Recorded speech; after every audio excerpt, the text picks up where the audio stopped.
Στις 19 Ιανουαρίου του 1962 γεννήθηκε στην Ελασσόνα ένα αγόρι, ένα παιδί που μεγάλωσε σε αγροτική οικογένεια, μέρα με τη μέρα αρίστευε στο σχολείο και πλησίαζε την ώρα να αποφασίσει τι επάγγελμα θα ακολουθήσει.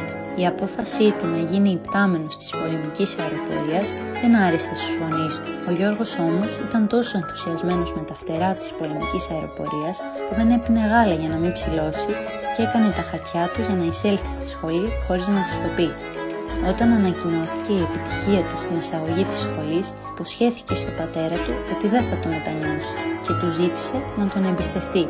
Ο Γιώργος εισήλθε στη σχολή Ικάρων, 17 χρονών, ορκίστηκε ως νέος ανθιποσμηναγός στα 21 του χρόνια και αποστρατεύτηκε στα 60 του, κατακτώντας το ανώτατο αξίωμα του πτεράρχου, όπου του παρατάθηκε το ανώτερο χρονικό περιθώριο ως αρχηγός της πολεμικής αεροπορίας.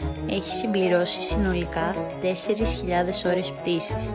Το τι έκανε στον αέρα είναι απόρριτο, αλλά το τι έκανε στο έδαφος έχει γραφτεί στην ιστορία. Επί της ηγεσίας του αναβάθμισε όλα τα προγράμματα της πολεμικής αεροπορίας με πρωτοπόρο την αγορά και έλευση των αεροσκαφών Ραφάλ στην Ελλάδα σε χρόνο άνευ προηγουμένου για τα παγκόσμια δεδομένα.